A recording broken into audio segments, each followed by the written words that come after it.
vakarā vēlu esat šeit, un tā interese jums ir. Mēģināšu arī būt cik vien iespējams interesants būt, un, protams, ceru, ka es saprotu no sociālajiem tīkliem nākošu nedēļu ir Toms Grēviņš, ka droši vien varbūt šī zāle būs jāmaina uz lielāku, vai studentiem būs daudz lielāka interese, īpaši jaunai paaudzei, jo es domāju, ka viņš dara savā jomā, dara ļoti profesionāli. Es ļoti ceru, ka man arī izdosies līdzīgi par politiku, un par mūsu izaicinājumu iesākšu ar to, kā arī šorīt atlidoju no Briseles. Un bija ļoti intensīva Latvijas prezidentūras nedēļa Eiropas parlamentā, pirmās 3 dienas, un laikam šodien ir pēdējās vēl komitejas, kas bija mūsu ministriem palikuši. Tikšanās ar Eiropas parlamenta konkrētām komitejām, par ko mūsu ministri ir atbildīgi. Tā kā es satiku ļoti daudz ministrus šonedēļ Briselē, valdības sēde otrdien nenotika Latvijā, jo viņa vienkārši nebija kvoruma, jo ļoti daudz bija tur. Un pats arī biju vairākās mūsu ministru uzklausīšanas, tātad manu galvenā komiteja, kas ir transports, bija Andrijs Matīs, man jāsaka ļoti labi, varētu teikt pat izcili, jo viņš izraisīja aplausus, kas bieži negadās, teiksim, pēc viņa uzstāšanās, tikšanās ar komitejas deputātiem. Viņš bija ļoti profesionāli visos transporta jautājumos, un ne tikai kaut kādā, teiksim, reģionālā griezumā, ko viņš varbūt tās ikdienā arī dara šeit Latvija, Baltija, bet arī kopumā par visiem Eiropas teiksim, Savienības direktīvu un regulu projektiem, kas transportā top par visām šīm problēmām, jo viņš vairākus gadus nevar ministrs, un tas tiešām atstāja ļoti labu iespaidu prezidentūras kontekstā. Citiem varbūt negāja tik labi, bet katrā ziņā es domāju, ka kopumā Latvijas prezidentūras nostāja laba pret Latvijas prezidentūru. Un vēl viena atziņa, kas mēs tikko arī koridorī pārunājām, ar to, ka Latvijas prezidentūrā redzamās sejas ir sievietes, kas ir pirmais pārsteigums, jo šāda prezidentūra, manuprāt, no šī aspekta nav bijusi, un mēs zinām, ka Eiropā ir ļoti daudz kustības par to, ka jābūt sieviešu līdztiesībai, līdz pēc tam, ka visādās uzņēmuma padomēs jābūt konkrētai proporcijai vīriešu-sieviešu sadale, un tā bija tāda pārsteiguma atbilde visām šīm te pamatā sievietēm politiķiem, kas aizstāv šo pozīciju. Pārsteigums, kā mūsu prezidentūras pirmās sejas ne tikai Laimdota Straujuma, arī Ilze Juhansona vēstniece misijā un faktiski visi Zanda Lukševice un visas redzamākās sejas, kas pašlaik darbojās kā prezidentūras, Latvijas prezidentūras nesējas Eiropas parlamentā un Eiropas padomē komisijā, tās ir sievietes, jā. Tā kā visi cieņi. Par lietām, ko es šodien gribu teikt, es viņš laikam droši vien aizies šādi. Es gribēju jums faktiski runāt par vairākiem izaicinājumiem, par tādiem, kas mums ir seni un kas rada tos izaicinājumus āsinājumu mūsdienās, un pēc tam pašās beigās būtu pavisam jaunas lietas, kas arī šodien ziņas no Eiropas centrālās bankas, ko mēs arī paspējām ar manu padomnieku Edgaru Zīvertu ātri salikt šajā prezentācijā un mēģināsim dalīties ar šo jauno situāciju pēc Eiropas centrālās bankas šodienas lēmuma, un arī par Junkera plānu, kas arī ļoti svaigs dokuments par šo te brīnumu nūjiņu, kas izkustinās uzņēmē darbību Eiropā ar 315 miljardiem eiro, kā jūs varbūt esat to dzirdējuši. Es tagad skatos, ka man viņš nākam nepārlece. Jo man ekrānā šeit ir, es ar bultiņu arī darīju, man ir šādi, man iet uz...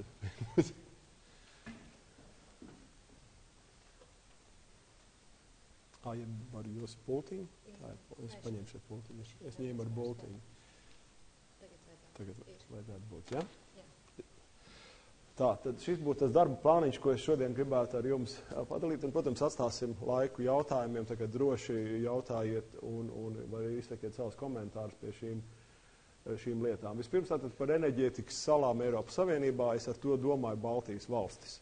Un lielā mērā arī Somija varbūt elektrības ziņā mazliet savādāk nekā gāzes apgādes ziņā, bet katrā ziņā mēs esam pa šo laiku devuši šo tēlu, kas atbilst patiesībai, ka mēs esam enerģētikas salas Eiropas Savienības kontekstā, lai gan mēs it kā atrodamies Eiropas vienā, var teikt, vidus daļām, un, protams, neatrodamies geogrāfisku salas, bet mūsu vēsture, okupācijas laiks un tā infrastruktūra, ko veidoja Padomju Savienībā, ir joprojām ļoti liela problēma Latvijas enerģētikas politikai. Vispirms par elektrības lietām, varbūt tie cilvēki, kas arī ar to ikdienā nestrādā, Tas nav jāzina ļoti lielās detaļās. Es arī visas šīs sinhronizācijas lietas tīri tehniski nesaprotu, jo esmu pēc izglītības ekonomists.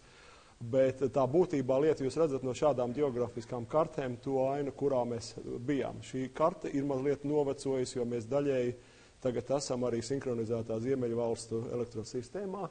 Kā pēdējā Latvija iegāja, Igaunija bija ātrāk un Lietuva arī bija ātrāk. Tā pašā laikā mēs, protams, šo tehniskos risinājumus atrodam, ka mēs joprojām, protams, daudz elektrības iepērkam no Krievijas. Un no citām, teiksim, kā viņiem saucās, ģinijas seķi, tad vienotie tīkli tādā veidā, kā tas bija no Padomu Savienības, palika uz Ziemeļrietumu vienotie tīkli.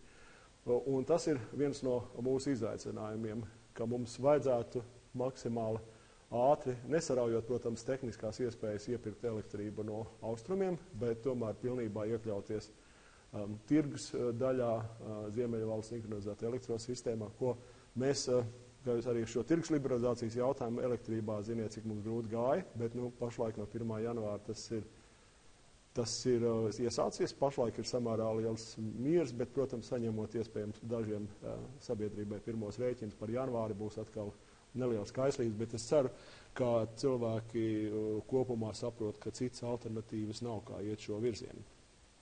Kāpēc mums ir Baltijā vēl elektrības problēma, ir tas, ka šie stabiņi, tumši brūnie, kas ir neto eksports vai otrādi, vai mēs iepērkam vairāk nekā pārdodam elektrības.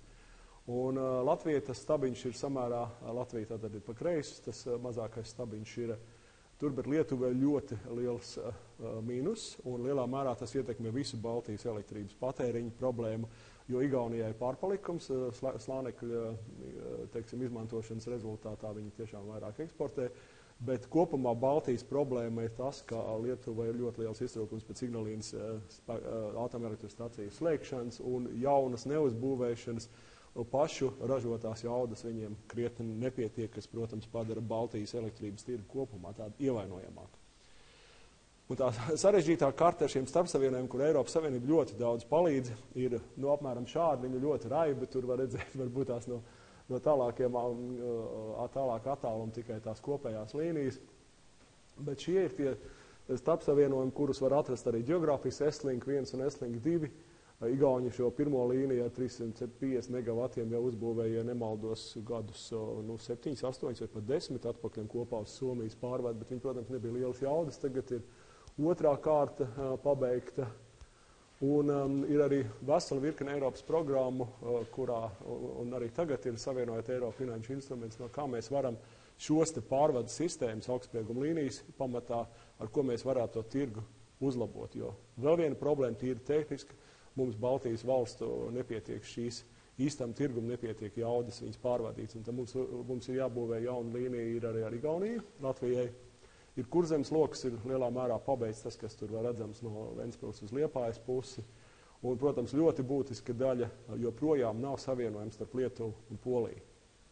Tātad šie plāni ir par šo Lietuvas-Polijas savienojumu, es atceros Večeslavs Dombrovskis, ekonomikas ministrs, kādu laiku atpakaļ noslēdz tur līgumu un domāja, ka par sadarbību pie šī projekta, ka tas varētu būt 18. gads ar 100,000 megavatu pārvadi, bet pašreiztais plānojumos ir 20. gads, un tas īstenībā pavērtu vēl ļoti būtisku iespēju beidzot pievienoties arī Eiropas elektrības tirgumu.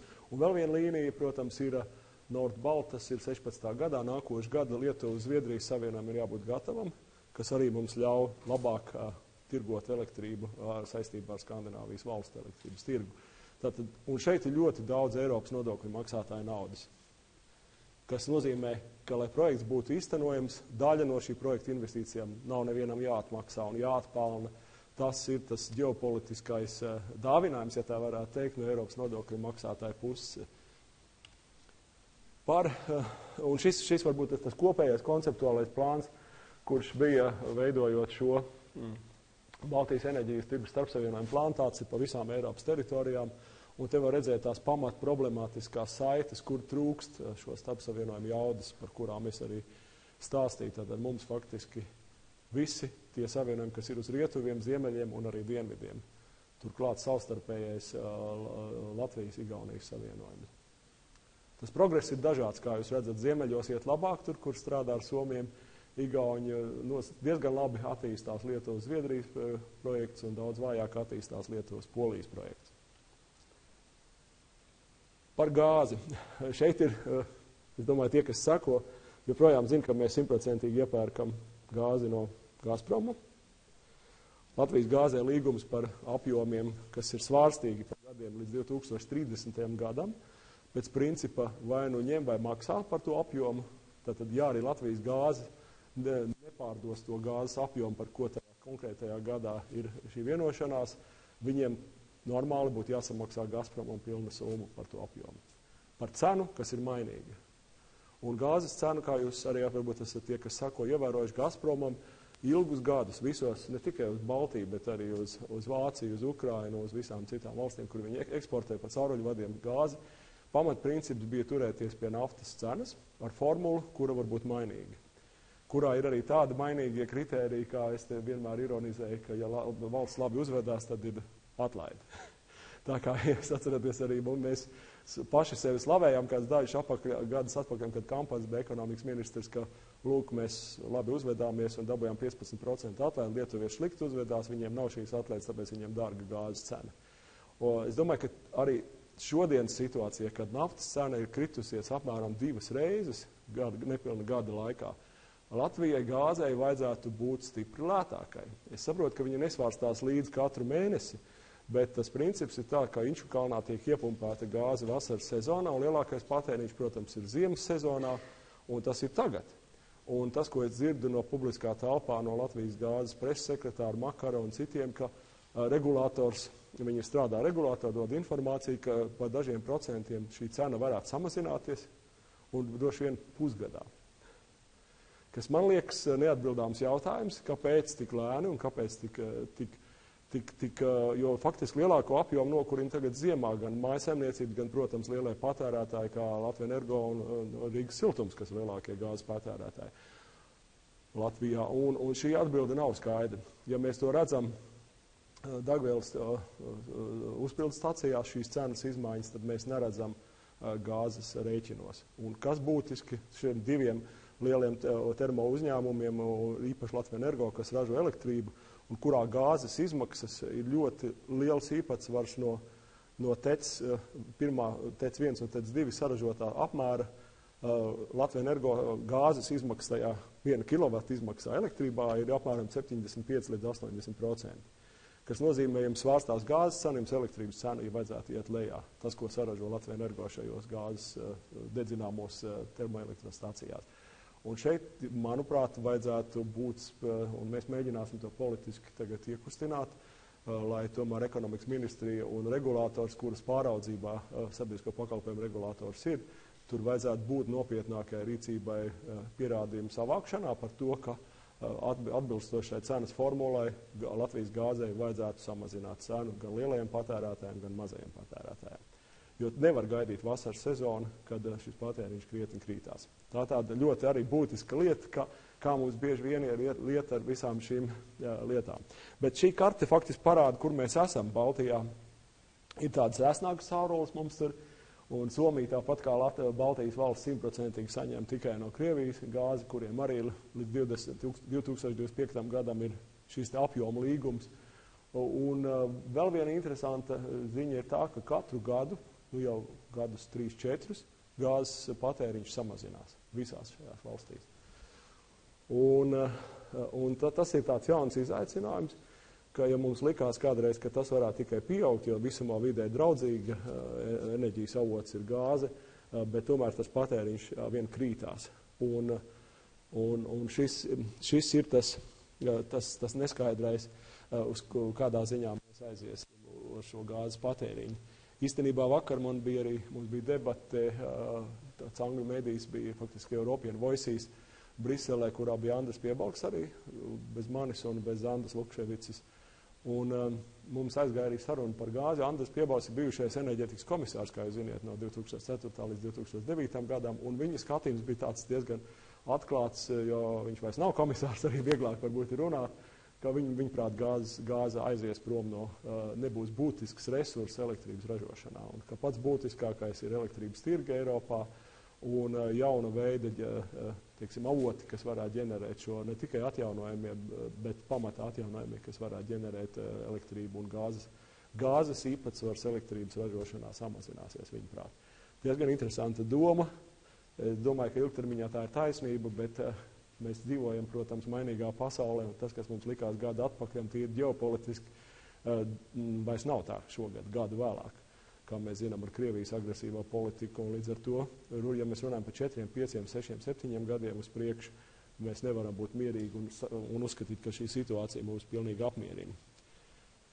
Tie bija miljoni kubikmetri, cik daudz mūsu sauruļvadu sistēmas atļauj vienas dienas laikā pārvadāt. Kas Latvijai ir būtiski? Latvija ir Inčukalns.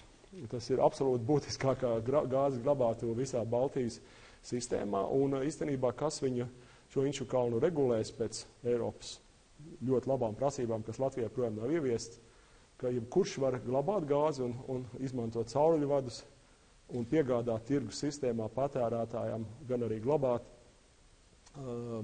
gāzi, ne tikai vienīgais piegādātājs, bet visi, kas ir gatavi piegādāt. Un tāpēc mums Inčukalna pārvaldīšanas jautājums, kura jauda ir diezgan liela un ir arī sagatavots projekts atkal ar Eiropas naudas palīdzību, viņa jaudu palielināt, glabāšanas jaudu, kur, manuprāt, var iedarbināt tikai tad, ja mēs ieviešam brīvu pieeju visiem Inčukalnā gribējošiem komersantiem glabāt gāzi un pārdot Latvijas teritorijā visos cauruļvados, kas pašlaik nav atļauts. Un kāpēc? Tāpēc, ka iznāk tā, ka jūs gribat iegūt uzlabotu projektu, jūs lietojat Eiropas nodokļu maksātāju naudu, te pašā laikā jūs to paturat tikai Latvijas gāzes akcionāru rīcībā kā peļņas papildus avotu. Un tas nav princips, kas būtu piemērojams tad, ja jūs strādājat ar kādu no Eiropas fondiem. Šajā gadījumā no Savienojot Eiropu finanšu instrumentu, es neiešu tur detaļās par šādu konkrētu fondu, kas ir enerģētikā un transportā. Un, ja mēs neliberalizējam pieejamību sauruļvadiem un Inčukalnam, tad mēs nedrīkstētu normāli izmantot Eiropas nodokļu maksātāju naudu. Tas jautājums pašlaik nav atrisināts. Formāli, kā enerģētikas likumā ierakstīts 17. gada aprīlis, kad beidzās 20 gadu licences monopola stāvoklis Latvijas gāzes akcionāriem, kas ir joprojām vācu akcionāri, joprojām Gazproms un ITERE, bet, situācija, manuprāt, ir diezgan neskaidra, un Latvija ir krietni iepakaļ Igaunijai un Lietuvai, ne tikai tāpēc, ka lietuvieši Klaipēdā uzbūvējuši visiem zināmo sašķinātās gāzes terminālu, bet tāpēc, ka viņu cauruļvadi juridiski ir brīvi no šī gada 1. janvāra. Tad jebkuri, kas ir spējīgi piegādāt gāzi, var lietot Igaunijas vai Lietuvas cauruļvadus, bet Latvijas nē. Bet, kā mēs redzam, Inčukalns ir centrā Baltijai ar lielisku jaudu glabāt šo gāzi, sezonā, tas ir vasaras sezonā, kad viņi ir lētāk un mazāks patēriņš, lai varētu tirgot ziemas sezonā. Un tas ir tāds, mēs faktiski ar šo te, mēs neļaujam tam gāzes tirgumu attīstīties ne tikai sevi Latvijā, bet mēs maitājam dzīvi, ja tā drīkst izteikties arī pārējiem Baltijā ar šo neatrisināto jautājumu. Un šis ir atkal Eiropas naudas, teiksim, potenciālie projekti, kas jau vairākus gadus atpakaļ bija dizainēti, un daži no viņiem pildās, daži ne. Tie sarkanie rombiņi ir sašķinātās gāzes termināli, Klaipēdā viņš ir, bet viņš nav taisīts ar Eiropas naudas palīdzību. Mums bija potenciāls iespējas iegūt šo Baltijas valstu un Somijas reģionālo terminālu. Tas, manuprāt, ir izniekots lielā mērā ar mūsu pašu vainas dēļ. Mēs ļāvām interešu grupām strādāt pret šo projektu Latvijā šeit, tiem, kas, kā ITERS, teiksim, pārstāvjiem. Un te pašā laikā Igauni un Somi ilgus gadus debatējot arī nonākuši pie tā, ka Somi būvēs to reģionālo gāzes terminālu, bet ja viņi nesāks viņu būvēt līdz 17. gadam, tad Igauni arī būvēs savu. Un visi saprot, ka tas gāzes patēriņš, kā es teicu, iet uz leju visās Baltijas valstīs un Somijā. Te pašā laikā iedzīvotāju skaits nav liels, patēriņš nav liels. Jebkuram privātam investoram katrā vietā piedalīties pie sašķinātās gāzes termināla būves, pie tik maza tirgus, nav ne mazākās jēgas. Ne arābiem, ne amerikāņiem, ne kādam citam. Un tā ir mūsu, diemžēl, problēma sadarbībai, kā izrauties no šī aburtā loka Baltijas reģionā, un mums, acīm redzot, nesokās tā, kā tas varētu būt jau ļoti daudzus gadus.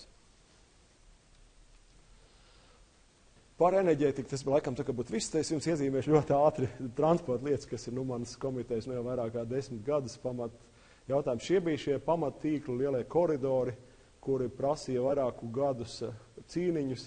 Tie atbalstāmie projekti visā Eiropas Savienībā. Pirmām kārtām atbalstāmie pārobežu projekti, un mums šī situācija ir, kā jūs redzat, nāk no šis sarkanais koridors, kas skar mūs no Tallinas uz leju. Tur ir pamatā Rail Baltica dzelzceļš, tas galvenais koridors sastāvdaļa tālāk uz Kauņu, tad uz Polijas robežu, un tālāk tas sarkanais koridors aiziet uz Vācijas un Holandas jostām lielajām.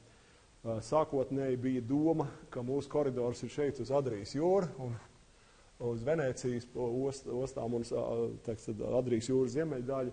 Tur, protams, ir liela attīstības centri, pa vidam ir Vīne un daudz, teiksim, Vācijas daļa arī faktiski atzaros ir sanākam, bet transportnieki nevienojās par šādu domu un politiķiem bija diezgan grūti ietekmēt, jo, ja jūs neesat šīs kartēs aiz koridoros, tad jūs nedabūnat naudu. Un tas bija tas cīniņš, kas bija līdz pagājušām gadam. Un 14. gadā faktiski šis savienojot Eiro finanšu instruments, kas savukārt finansē šos projektus, tika lieliem cīniņiem starp padomi un parlamentu apstiprināts. Un šeit bija mūsu šī sarkanā līnija, kas bija tā pirmā projekta izpēta, tagad jau ir otrā kārta tikko, un es parādīšu vienu karti no šodienas, ja vakardienas laikam ziņām, kas ir no Rīgas situācijas, šī Rail Baltica nākotnes projektā, kā tas ievads varētu iet. Bet šī līnija tika sarkanā taisīta, cik vien taisni var, jo katrs kilometrs ar līkumiem rada liels izmaksu palielinājums, un problēma ir, protams, ļoti liela lietuviešiem, ja, kā jūs redzat, tas vats jau iet, tā līnija jau iet caur klāju, viņiem viļņi paliek šeit, un viņi iet uz Kauņu, un skaidrs, ja kurā gadījumā velkat uz viļņi, tas iznāk ļoti liels līkums, un šajā gadījumā tas kompromiss ir, par ko lietuvieši vēl īsti nav līdz galam 100% piekrituši, ka viņi iekļauj šajā projektā atzaru no Kauņas uz Viļņu ātrvilcienu. Jo formālā puse, kurai galvaspilsētai Baltijas valstīs šī projekta ietvaros ir jābūt savienotām. Jautājums parasti ir, ko mēs darām ar vecām sliedēm, jo tās bija Eiropas platums sliedes ar citiem ātrumiem, 240 km/h. Vilcieniem, tie, kas ir bijuši ar vilcieniem braukuši, es pieņemu, ka ir braukuši no klātesošiem Rietumē Eiropā, tas ir cita līmeņa standarts nekā tas, kas iespējams uz šīm 15-20 mm sliedēm, kas ir Krievijas puse. Bet tas nenozīmē, ka tur nav sinerģijas austrumu-rietumu virzienā. Un, piemēram, Ventspils Rīgas posms, tas ir iekļauts arī līdzfinansēšanai no šīm projekta. Tas, kas iet uz Daugavpili, tas ne. Tas ir cita, tad mēs varam izmantot savu koheizijas fondu aploksnes naudu, kas arī ir pietiekami liela nauda, bet viņš nav iekļauts šī savienojot Eiro finanšu instrumentā. Tā kā durvis mums ir vaļā, nauda ir piešķirta, un tagad ar lielām okām izveidotais kopuzņēmums starp Baltijas valstu līdz 20, ja nemaldos, 2. februārim ir jāiesniedz konkrētie projekti naudas saņemšanai uz tālāko izpēti, jau plānojumiem, konkrētiem projektiem, lai varētu orientējoši 2020. gadā uzsākt fizisko būvniecību un 25. pabeigt visu to projektu. Un, ja mēs nokavējam šī mēneša attālumā no šodienas, tad es domāju, ka tas projekts stipri tiek apdraudēts. Un tāda neformāla informācija ir tāda, ka joprojām tur viss nav skaidrs, īpaši Lietuvas pārstāvju dēļ.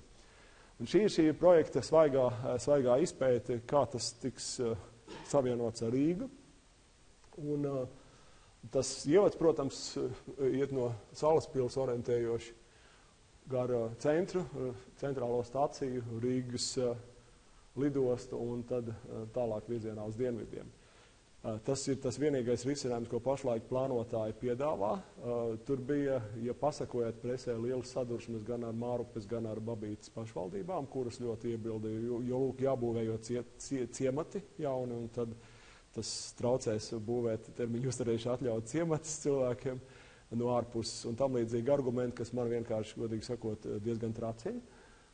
Jo šāda veida projektus mēs nevaram uzbūvēt tik daudz kā, teiksim, ciematus, jo tie mums gadās varbūt vienreiz paaudzē šāda mēroga projektu. Ja mēs palaižam dēļ šīm te mazākām interesēm iespējas attīstīt šādas iespējas mums savienoties beidzot ar Eiropu modernā veidā, tad mums jāsasver politiskos kausos, kas tomēr ir prioritārs. Es nesaku, ka jāiet gluži katram pāri visām dabas liegumiem, un katrā ziņā plānotāji samazināja krietni NATO 2000 teritorijas, laikam līdz 5 hektāriem, kas skar ļoti mazu daļu nekā sākotnēji bija plānots. Tas, respektīvi, mēģinot atrast labākos risinājumus, lai tas neskar tātad dabas liegumus un neskar ļoti daudz zemes īpašniekus, bet tāpatās tie zemes gabali, ko šī līnija skars, ir apmēram 2000 vienības. Teiksim, īpašnieki ir dažādi, gan fiziski personas, gan juridiskas, bet jūs... tā kā vienmēr ar autoceļiem arī, jebkurš Via Baltica ceļš posms tiek atsavināti. Tiek vestas sarunas, tiek piedāvāts sarunas, netiek piedāvāts sarunas, protams, ir konkrēts, ja nav konkrēts risinājums panāks, tad veido bieži vien likumu. Uz likuma pamata atsavina. Bet tā ir normāla prakse visās vietās. Jūs nevarat, teikt tās publiskās tiesības un privātās tiesības, kuras ir jāsabalansē. Jūs nevarat teikt, ka tad jau nebūtu neviena infrastruktūra, ja mēs vienmēr liktu 100% privātās tiesības pāri publiskām tiesībām. Jā, lūdzu. Par šo līniju? Par šo līniju gatavot, tas bija projekts, ko izpēta satiksmes ministrija iesniedz. Viņi prezentēja, nemaldos, vakar. Tātad valdība apstiprina iet tālāk ar šo projektu uz priekšu. Un tad attiecīgi satiksmes ministrijas dienesti ved sarunas ar šiem cilvēkiem, droši tāpat kā autoceļu fondā zemes īpašniekiem, par viņu atsavināšanu, kurai, manuprāt, jāpabeidzās līdz 17. vai 18. gadam. Tā juridiskā daļa par atsavināšanu. Lai varētu 2020. gadu fiziski sākt šo projektu veidot, jo pēc tam, ka visu projektēšanu pabeigt un visu tenderi pabeigt. Vai to es nezinu. Bet es domāju, ka, ja jūs tādu ieietu internetu, jūs atrastu no satiksmes ministrijas mājaslapā un citur varbūt detālāka informācija. Šī ļoti svaiga, tā ir vakardien prezentētā informācija. Un tur tas pētījums ļoti, protams, liels, es nezinu, cik daudz viņi publiskojuši no viņa. Bet, kā jūs redzat, tur vēl ir versijas, šīs te ir alternatīvas. Šitās sarkanais un zaļais, tas ir vēl alternatīva veids, tāda slīpēšana vēl būs. Bet tas ir ļoti tāds pamatīgs darbs, kur kā 40 cilvēki strādājuši. Es baidos teikt, kādu gadu, ja ne vairāk pie šīs lietas. Un tad, ja mēs visu to paskatāmies tādā ģeopolitiskā kontekstā, šīs ir divas bildes, ko es fotografēju Briselē 2013. gada ziema, man tātad 2 gadus apakļiem orientējoši, kur Krievijas dzelzceļš ļoti lobēja savus intereses, un parlamenta telpās bija uztaisīta izstāde, kā Krievija redz sadarbību ar Eiropas Savienību tajā laikā, ātru vilcienu līniju veidošanā, un kur mēs vispār tur Krievijas prāti iedaramies. Un šeit ļoti, jūs redzat, vienīgā līnija, kas kaut kur no Varšavas iet uz augstu, tad maz raustīti uz Pēterburgu, tā, kas mums te iet caur Rēzekni. Un tāda pašreizējā citas līnijas vispār nav, un kur nu vēl jaunā līnija, Rail Baltica, vispār tāda nav. Visa kustība uz Eiropu no mūsu puses, sākot no Somiem un Igauniem, latviešiem, lietuviešiem, ir caur Maskavu. Tās detaļas, protams, var paskatīties.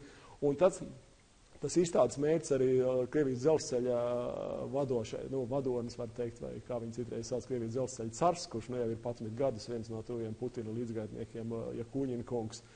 To visu, protams, prezentēja, un tā situācija bija, kā sadarboties ar Eiropas Savienības nodokļu maksātāju naudu šo lielo projektu veidošanā, jo intereses esot apusējas, gan no Eiropas puses, gan no Krievijas puses. Un tas ir tikai 2 gadus atpakaļ.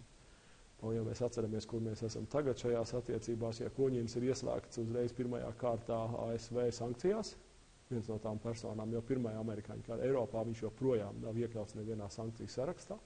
Lielā mērā tāpēc, ka Krievijas dzelzceļa loma ir ļoti liela visās Baltijas valstīs pārvadājuma ziņā. Un no viņa viedokļa ir atkarīgs, kur kravas aizies.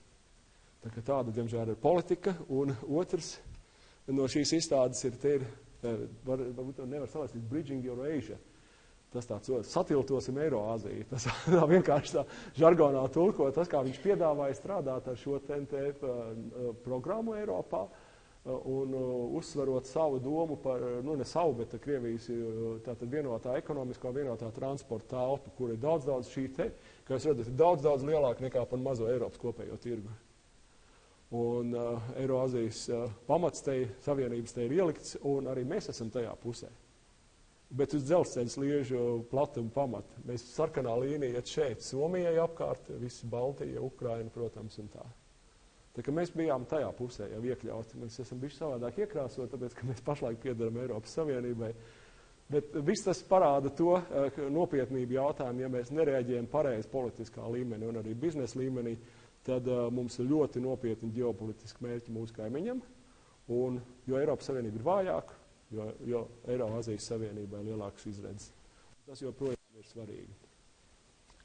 Varbūt, ka es pieminēšu arī dažus, kaut gan ne, laikam beigās, tad mēs iesim cauri. Tad šī svaigā lieta, ko es arī biju solījis, laikam lekcijas pieteikumā, kā galveno lietu, Junkera investīcijas plāns, atkal tie, kas sakoja, īpaši ekonomisti, tas būs tas plāns, kurš izvedīs Eiropas Savienības pašreiz stagnējošu ekonomiku uz tā dzīvības ceļa, un tas tā varētu būt, kaut gan ir vairāki neskaidri jautājumi, par kuriem es arī mēģināšu šeit pieskarties. Tad tas plāns faktiski tika pieteikts Junkeram stājoties Eiropas komisijas prezidenta amatā, pat priekšvēlēšana laikā, Eiropas parlamenta vēlēšanās pagājušajā gada pavasarī. Oficiālais paziņojums bija novembra beigās Strasbūrā, un tā pamatbūtība, ka publiskā nauda nebūs daudz, bet tā multiplicēs privātās investīciju iesaisti lielajos projektos, un no tā ekonomika kustēsies, kas pats par sevi ir pareizi, bet parasti jau tas vēlns ir detaļās, un jautājums, kā jūs esat uzdizainējuši šo plānu un šo investīciju Eiropas strateģisko investīciju fondu, kā viņš saucās oficiāli. Vēl viena būtiska lieta ir šeit trešajā punktā valstis, kuras pašlaik netiek galā ar stabilitātes un izaugsmas pakta. Es pieņemu, ka esat mācījušies arī šeit tie, kas arī vai pasniedzat pat kā pasniedzēji, šie 3% no budžeta deficīta līmeņas, kas drīz būt valstīm. Francija, Itālija nepārprotam netiek galā ar šo mērķi. Un tas lieliskais solis tiek nosauts par elastību. Tas nozīmē, ka tas ir stabilitātes un izaugsmas pakts paliek spēkā, bet tās valstis, kuras ieguldīs naudu šajā fondā, to naudas daļu, ko viņi ieguldīs tajā fondā, neskaitīs tajā bilancē, tajos 3%. Kaut gan reāli fiziski, ja jebkura valsts vai valsts atbalsta iestādi, teiksim, finanšu, iegulda naudu, skaidrs, ka tas rada saistības pret, jūs nevarat tā vienkārši uzsist knipi un nauda parādās. Skaidrs, ka tās ir saistības konkrētai valstī, un ļoti daudz politiķi, arī mani kolēģi parlamentā, ironizē par šo situāciju, un redzēsim, pie kā tas novedīs. Bet vairākums politiskajā līmenī, protams, šo Junkera plānu atbalsta, un īpaši franču, itāļu pārstāvi ļoti slavēja par šo elastīgo pieeju, kas nav ierēdniecis pieeja, bet politiska pieeja šim jautājumam. Es atkal mazliet ironizēju, jo es mazliet labi varu atļauties, es domāju, paironizēt par saviem kolēģiem politiķiem, kas bieži vien runā atkarībā no tā, kas viņiem tajā gadījumā ir izdevīgāk. Bet šī finanses pusi, kur tā nauda īstenībā rodas. Šis ir tie 3,3 miljārdi, ko paņem nost no tāda fonda, ko es jau te vairāk kārt pieminēju. Viņš ir latviešu tiek tulkots savienojot infrastruktūras savienošanas instruments vai savienojot eiro finanšu instruments, angliski Connecting Europe Facility, respektīvi no tā, kur arī Rail Balticam nāks. Bet Rail Balticam ir garantētāka nauda, jo tur ir daļa no kohēzijas nauda. Tāpēc es negribu ieteikt lielās detaļās šī, bet katrā ziņā no tā fonda noņem dzīvu naudu nākošajā periodā līdz 2020. gadam, lai ieliktu Junkera fondā. Tad ir izpētes Horizont 2000 programma 2,7 miljārdi, un vēl ir tādas neizmantotā nauda no dažādām programmām Eiropas Savienībā ir 2 miljārdi. Kopā tas ir 8 miljārdi un tikai. Tas summējās uz augstu. Tad kā tas tiek strādāts, ka tiek iedots dubulta garantija uz 8 miljoniem un izveidojās 16 miljārdi. Un tad Eiropas Investīcija banka, kas ir valsts veidota banka un kas strādā arī Latvijā, ir vairāk projekti aizdot tātad no Eiropas Investīcija banka, bet tā nav klasiska komercbanka, kā mēs saprotam bieži vien ar veselu virkni ekspertu, kas strādā ar kredītiem, konkrētiem projektiem. Tā ir vairāk, kas strādā ar garantijām pret valsti vai publiskā sektora, teiksim, attīstības banku garantijām. Līdz ar to viņiem nav tik dziļi jāiet un tik dziļi jāatbild par šo konkrēto projektu līdz šim. Tagad viņu mērķis varbūt ir lielāks un jautājums, vai viņi ir gatavi. Viņi pieliek savus 5 miljārdus klāt, iznāk 21. Tad šis kopējais 21 miljārdu struktūra izsola vērtspapīrus, jo Eiropas Investīcija bankai, protams, finanšu tirgos ir 3A kategorija. Tas nozīmē, ka jebkurš privātās investīcijas viņiem aizdod ar mazu risku. Un tādā veidā radās 60 miljārdi. Un tad šie 60 miljārdi piesaistīs līdz kopējai summai 315 miljārdus uz šiem dažādiem projektiem privātos investorus, apdrošināšanas kompāniju, pensiju fondus un tam līdzīgas. Tātad investors gan pamatā no Eiropas Savienības, bet ja nav iebildumu šajos projektos, tad arī ārpus Eiropas Savienības. Tātad šāds ir tas finansiālais dizains. Es nezinu, tie, kas studē ekonomiku un finanses un uzņēmējdarbību, varētu būt diezgan skeptiski. Es arī esmu diezgan skeptisks par šī te projekta strādāšanu. Bet mēģinājām viņu uzlikt schēmā, kā viņš izskatās pašlaik. Šī nav gala versija. Tas ir tas, ko Eiropas komisija iesniedz parlamentam, Eiropas un iesniedz padomei, ar ko Latvijas prezidentūra pašlaik nodarbojās. Bija arī jautājums Reiram, vakar. Viņš mēģināja tikai pozitīvas lietas teikt par šo pašlaik, jo skaidrs, ka viņu juridiski tur sako vesela virkne regulu un direktīvu, gan grozījumu, gan jaunu par šī plāna iedarbināšanu. To visu ir mēģis pabeigt juridiskā ziņās līdz jūnijam, Latvijas prezidentūras laikā. Un lai kā pēc tam nākošos 3 gadus ies ar šī plāna ieviešana, Latvijas prezidentūra un Latvija būs tas simbols, vai tas būs panākumu rezultāts, vai tas būs, vai tas būs kauns par šo projektu. Katrā ziņā varēs, teiksim, 2000, kurā iznāk pēc 3 gadiem, 2018. 19. gadā, teiks, tas bija Latvijas laika Junkera plāns, kurš, no viens puses labi, ka viņš ir iegūs Junkera šo neformālo tēlu, kad diez vai Latvijas vārdu piekabinās tur klāt, varbūt, ka nebūs tik slikti.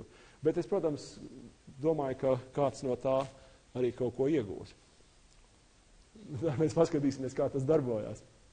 Tad tas fonds ir tas, ko mēs tikko apskatījāmies, un tad ir valsts attīstības bankas drīkst arī ieguldīt un piedalīties šajā fondā.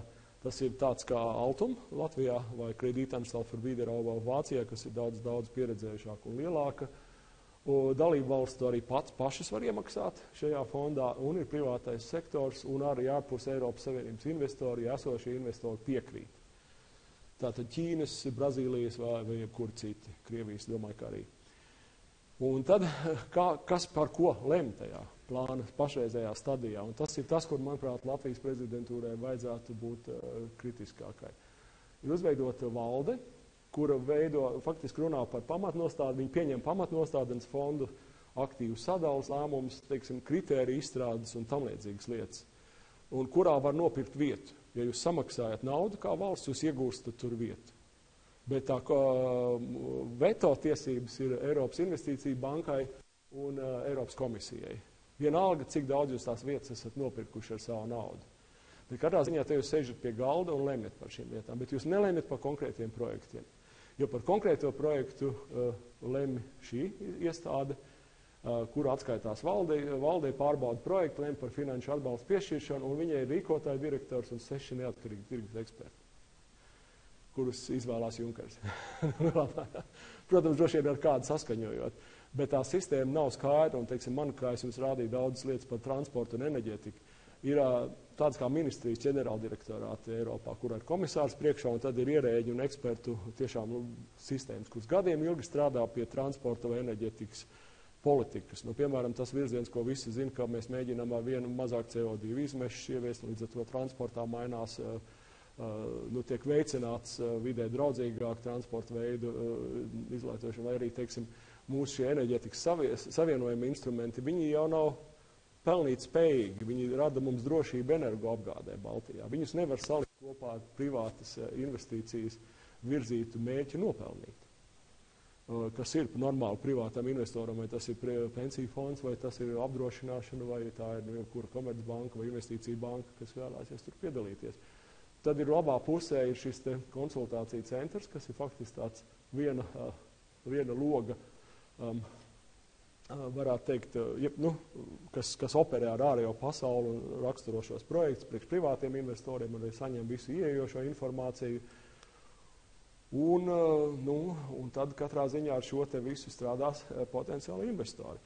Un tad par dažiem riskiem, kur mēs redzam Šis varbūt nav tik būtiski, lai arī tā nauda ir samērā jūtama. Tas nav pārāk dramatisks šis Eiropas strateģiskā investīcija fonda kopumā pret Eiropas Savienības budžetu, jo tās ir garantijas, ko dod šis fonds īstenībā kopā ar privātiem investoriem, kuriem jāiegulda dzīve naudu, lai tas projekts izkustētos. Un tur arī ir tāda mazlietiņa kutelīga lieta. Pirms mēs nonāksim pie tiem riskiem, tomēr no Latvijas mēs paņēmām, Latvijā bija 57 projekti pašlaik ir iesniegti ļoti ātrā tempā, citām valstīm ir cits skaits, bet arī viss ļoti ātrā tempā, ļoti dažādu detalizācijas pakāpi. Un te jūs redzat Salaspils zinātniskā atomreaktoru teritorijas atdzīvīšanu, televīzijas toņa modelizācija, Inčukalna modernizācija, ko jau mēs šodien pieminējām, iespējams sašķirinātās gāzes termināla izbūve, tad elektrības savienojums, kas ir svarīgi Latvija-Igaunija, bet kuram jau principā ir nauda, ja viņš iet uz priekšu. Ne visi projekti, bet līdz 50% ir garantēti no nodokļu maksātāja naudas.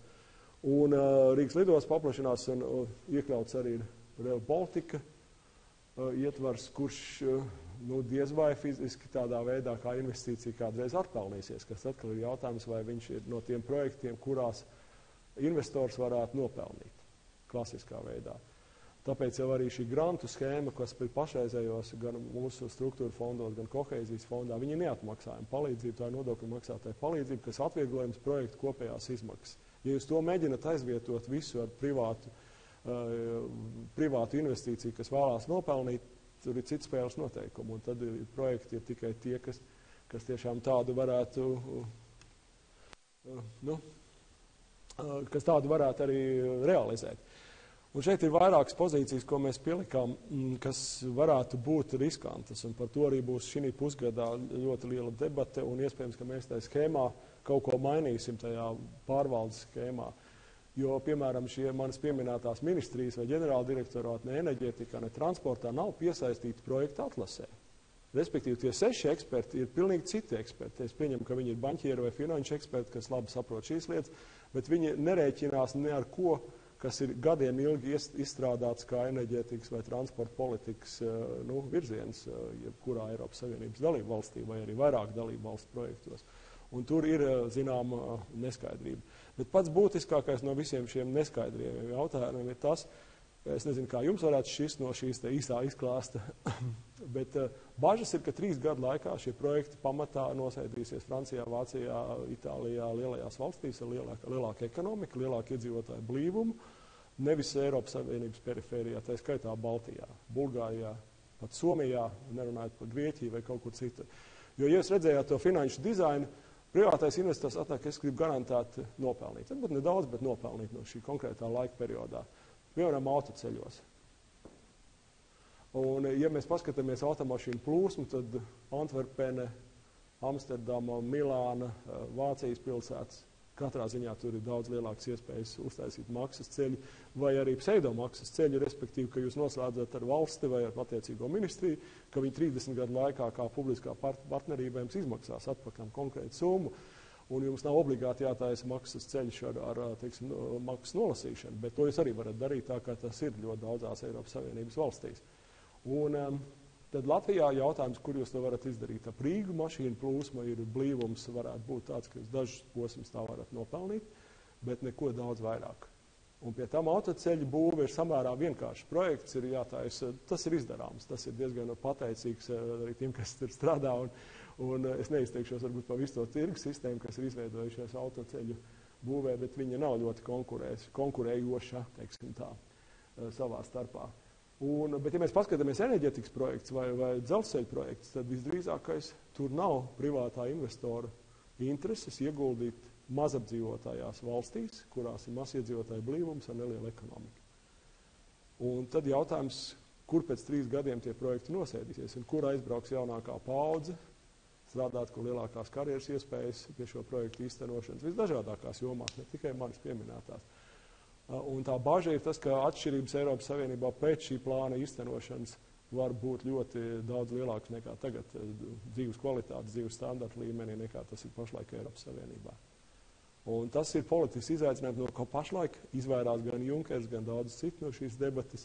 Saka, atbilde bija arī vakardien apmēram tāda, ka tas, ka Vācijā iekustēsies ekonomika vairāk vai Francijā, būs labi arī Latvijai, Bulgārijai un citiem, jo viņi varēs vairāk kaut ko pārdot, jo vācieši vairāk beidzot pirks kaut ko, ja viņi tur samērā piesardzīgi uz pirks. Tā ir daļai taisnība. Bet, diemžēl, ka jūs redzat, kā nosēžās šie ļoti lielie naudas resursi, kas, protams, attīsta ekonomiku un dzīves līmeni tajās konkrētajās valstīs. Ja tā starpība ir daudz par labu Rietumē Eiropas valstīm, tad tā starpība paliek vien lielāka starp perifēriju un šo pusi. Un šeit ir politiskā problēma, kas pašlaik nav atbildēta. Un tāpēc vēlreiz, manuprāt, Latvijai ir jābūt ļoti nopietnē pie šo jautājumu izšķiršanas. Vēl viens svaigs instruments šodien Eiropas centrālā banka beidzot paziņoja šo te, tas bija sen plānot sēde 22. janvārī par šo te quantitative easing vai faktiski naudas izlaišanu, valsts parādzījumu uzpirkšanu Eiropā. Un mums pašiem bija tikšanās komiteja pagājuši nedēļu Frankfurtē ar Eiropas centrālās bankas 3 valdes locekļiem, kuri faktiski tajā politiskā līmenī mēģināja tā, viņi nedrīkst stāstīt, protams, ko viņi tur darīs, bet visi jau saprot, ka kaut kādas pasākums 22. janvārī, respektīvi šodien būs. Un bija tāda kā politiskās augsnes sagatavošana, lai politiskā puse arī Eiropas parlamentā neuztver ļoti negatīvi šīs lietas. Jo lielā aina, protams, Vācija ir citas intereses, un viņi cīnījās diezgan spēcīgi līdz beigām, lai Mario Draghi un Eiropas centrālās bankas valde faktiski nenolēma par šo programmu tādā formātā, kā viņi ir. Viņi ir diezgan kompromisēta, bet viņai ir būtiskas lietas. Tātad mēneša iepirkums ir 60 miljārdi eiro, Eiropas centrālā banka uzpērk valstu parādus. Un tas apjoms ir 18 mēnešu garumā, varētu sasniegt arī 1 triljonu eiro. Un vēl viens nosacījums ir, ka nedrīkst pārsniegt 1/3 daļu no vienas individuālās valsts dalības parāda saistībām. Piemēram, Latvijai ir nedaudz vairāk kā 40% no IKP, tātad 1/3 daļa no tā līmeņa jūs vairāk nedrīkstat šīs parādzības pārfinansēt caur šo te Eiropas centrālās bankas jauno programmu. Grieķijai, Spānijai nav tik liels parāds, bet Grieķijai, Beļģijai, Itālijai, protams, ir ļoti lieli. Tad uz viņiem tas līmenis attiecas daudz savādāk. Un tirgus reakcija, kā jūs redzat, arī šeit bija, ka pat Grieķijas un Spānijas parādzības nokritās, pat tādu valstu. Un Šveices centrālās bankas jau pamanījāt pagājušajā nedēļā lēmumus zinot, jo viņi daudz mēnešus, gadu vismaz, ja ne vairāk, bija piesaistījuši 1,2 franki 1 eiro, viņi atsēja šo te vaļā. Un vienā dienā viņi izlīdzināja. No sākuma pat Šveices franks bija stiprāks par eiro vienu dienu, un tad izlīdzinājās 1/1, kas ļoti daudz ko izmaina. Ne tikai tur Šveices turisma vai Šveices eksportam, bet tas izmaiņa Horvātijas vai Polijas kredītņēmējiem mājsaimniecību. Mums tas liekas kāpēc? Tāpēc, ka viņiem ir ļoti liels ekspozīcija ir mājsaimniecībām, kas ņem hipotekāros kredītus Šveices frankos. Un tikko franks aiziet augšā, mājsaimniecības ir lielā mērā bankrota priekšā, un tas jau atbalsojās tagad, ka vajadzētu tam palīdzēt. Uz ko arī Reižs saņēma jautājumu, kurš izturēja un teica, ka tā nedrīkst palīdzēt, jo Reižs labi piemēru atrada vakar. Viņš saka, man arī nāk no Krievijas. Tagad tie, kas noguldījuši bija Krievijas bankās, ja tu maksā 12% gada līmeni, kur labāk depozītam 12% Krievijas rubļos. Bet Krievijas rubļus nokrita. Un cilvēkiem naudas nav. Un viņi nākot pie Latvijas finanšu ministra, Latvijas iedzīvotāji prasīt kompensāciju par šo te ieguldījumu. Tās ir tās lietas, kas ir ļoti nopietnas biznesā pie dažādām valūtām, pie dažādiem lēmumiem. Un, jā, tā kā. Bet kopumā tā būtiskā lieta, ka tas 1 triljons, kā iespējamās programmas apjoms 18 mēnešu laikā ir daudz vairāk, vismaz 2 reizes vairāk nekā finanšu eksperti vērtēja pirms šodienas lēmumu Eiropas centrālās bankas. Tad tam varētu būt kāda ietekme.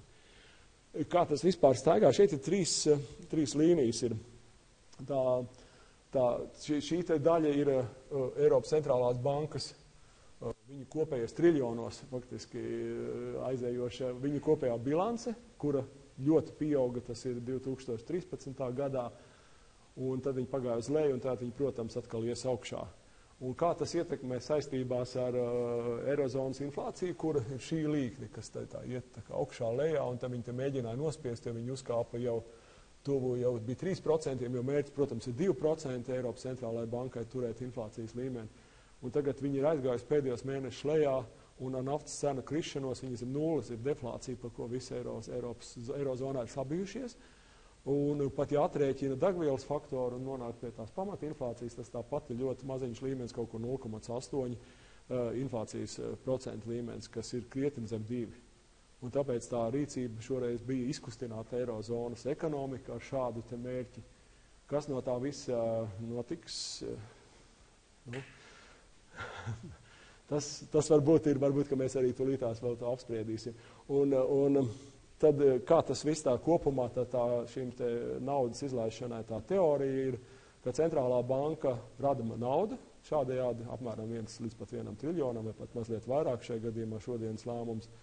Un viņi pērk vērtspapīrus no finanšu institūcijām, tās samazina interešu procentus, tas savukārt ļauj aizņemties biznesam un mājsaimniecību pa lētākām iespējām naudu, no kā cilvēki vairāk rada darba vietas, gan biznesmeņi rada darbvietas algotiem cilvēkiem, gan tie, kur palna kā algo, vairāk var tērēt, un tas iekustina ekonomiku. Tas ir tā teorētiskā. Amerikā viņi nostrādāja diezgan labi šī sistēma, Anglijā arī jāsaka, jo Anglijā labākais faktiski pieaugums Eiropas Savienībā, un šīs te metodas gan no Anglijas centrālās bankas, gan no federālām rezervēm Amerikā nostrādāja. Pirms mēs pāriesim par šo finālu dažām tēzēm, ko es gribētu arī padalīties, vēl man ir par šo vienotā Eiropas Savienības tirgus trauslumu. Tiem, kas varbūt tā studē biznesu vai biznesu pasniedzēju, varbūt ir sasniegusi ziņa no tranzīta biznesa, kas no 1. janvāra tagad satricināja ļoti smagu automašīnu pārvadātājus. Un kas ir klasisks piemērs, kur Eiropas Savienībai draud vienotā tirgus sabrukums. Un, ja tas tā būs, tad būs ļoti īstenībā slikts rezultāts Eiropas Savienībai. Tātad no 1. janvāra Vācijas valdība ieviesa kārtību, kad autobusu pārvadātāji, tie, kas brauc starptautiskos reisus ar Vāciju, vai arī, protams, smagu automašīnu pārvada, kas brauc tranzītā, nevis strādā Vācijā iekšējos pārvadājumos, jāmaksā minimāla alga 8,5 eiro. Nepaskaidrojot, vai komandējuma naudas tur ir iekšā vai nav iekšā, un tas ir ļoti slikts precedents, par ko pašlaik jau ir gan komisija, gan arī Matīs, kurš pašlaik ir prezidējošās valsts, tātad satiksmes ministrs, gan arī Vācijas valdībā pašlaik notiek izpēta, un es domāju, ka tā rīcība būs diezgan ātra, un ja Vācijas valdība nespēs atbildēt kompetenti, tad Eiropas komisijai jāierosina procedūra, un es domāju, ka šo lēmumu atcels. Bet tas ir ļoti bīstams precedents. Jo tas jēdziens, ko es dzirdu no kreisajiem politiķiem, ir sociālais dempings, kas mums nosacīti jaunām valstīm, kurām alga līmenis ir zemāks, protams, sociālo garantiju līmenis ir zemāks, ne tikai ar smagu automašīnu pārvadājumos, bet visos citos arī tirgos. Ja mums spiež šīs izmaksas uz augšu, tad mūsu kompānijas nav konkurētspējīgas.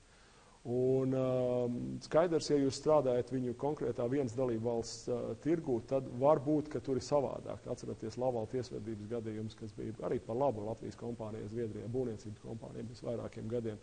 Bet šis te jaunais precedents ir ļoti slikts, tāpēc, ka smagu automašīnu pārvadātāji cieta, tie, kas pārvadāja pārtikas produktus saldētājus, tātad daudz cieta no Krievijas pret sankcijām, pret Eiropas Savienības pārtikas eksportētājiem, kas, protams, lielā mērā tiek pārvadāts ar smagām automašīnām. Un tagad aizsargājot, kā es to domāju, Vācijas tirgus intereses, tiek pacelt šādu iespēju, kas faktiski nozīmē mums, poļiem, ungāriem, čehiem, bulgāriem, visiem, kas tur brauc, un bieži vien, dažreiz arī, protams, tur tā saucamie pašnodarbinātie, kas strādā īstenībā pēc citu reģistrētām kompānijām, ir bijuši tiesas gadījumi, kas ir nezolīts bizness. Bet aizliegt tranzītam maksāt to darba devēja summu, ko viņš ir nolīdzis ar savu darba ņēmēju atbilstoši Latvijas likumdošanu, Latvijas, teiksim, kompānijai, kas ved kaut ko vai no Madrides, piemēram, no Spānijas līdz Latvijai vai arī pat uz Krieviju. Un Vācijā viņiem būtu jāpiemēro cita alga, un ja tas netiek ievērots, tad vāciešiem ir tiesības uzlikt sodu līdz pat 500,000 eiro. Kas faktiski sabaidīja, kura auto pārvadātāja kompānija pašlaik kaut ko darīt Vācijas tirgos. Un tas ilgi nevar turpināties. Jo tad jau paliek absurds, ja arī lidmašīnām, man iznāk katru nedēļu lidot, kad Baltika pilotiem būtu citas naudas prasības, šķērsojot visu to ceļu, kā viņi paceļās no Rīgas līdz Briselē, gan Vācijai pāri, gan citur. Mēs varam nonākt līdz absurdam. Un, diemžēl, šis ir klasisks savu tirgus aizsargāšana, savu kompāniju aizsargāšana, savu cilvēku aizsargāšana, kas ir viens no Eiropas Savienības riskiem. Jo savukārt, ja neizveido vienotu tirgu, Un Latvijas prezidentūras mērķis ir vienot digitālo tirgu izveidot, kas ir ļoti labs mērķis. Tur problēma ar datu aizsardzību, ar viesabonēšanu, telekomunikāciju kompānijām, bet arī tur ir ļoti daudz elementi, kas īstenībā runā par datu aizsardzību, bet īstenībā domā par to, kā nodrošināt savām kompānijām tirgus nezaudēšanu vai iegūšanu. Un tas ir ļoti daudzos elementos, gan transportā, gan sakaros, gan daudz ko citu. Un ja Eiropa nodarbēs šajos jautājumos un padosies krīzes situācijā tirgu sadrumstalošanai, tad ekonomika aizies lejā, tāpēc, ka tie sadrumstalotas pašu aizsargāt katras dalība valsts sava tirgus, Eiropas Savienība nav konkurētspējīga manā skatījumā. Un tas ir slikti. Un mums kā mazai ekonomikai, atvērtai ekonomikai šādas šķēršļi, kas mūs sagaida ārpus Latvijas robežām, ir vienkārši katastrofāli ļoti daudzām nozarēm. Tā kā, domāju, mēs mēģināsim cīnīties, cik vien var. Un vēl viena svaiga ziņa no vakardienas. Mēs zinām, ka mūsu piena produktu ražotāji, arī citu lauksaimniecības produktu cieta no Krievijas pretsankcijām pret mums. Un pat tās bija ziņa vakardien, kur atkal izraisīs tātad politisko saviļņojušos atbildīgo fitosanitāro prasību dienestu vidū Berlīnē. Pagājušajā nedēļā tātad Eiropas pusē vienojies ar savu attiecīgo fitosanitāro prasību uzraugu Krievijā par to, ka, un šeit ir eiropiešu jautājums, kas viņam deva šādu mandātu, ka Krievija var savas politiskās sankcijas pret pārtiks produktiem aizvietot ar fitosanitāro prasību pret atsevišķu dalību valstu produktu ražotājiem. Respektīvi, Krievija varēs izšķirt no lietuviešiem ņemt, no Latvijas neņemt.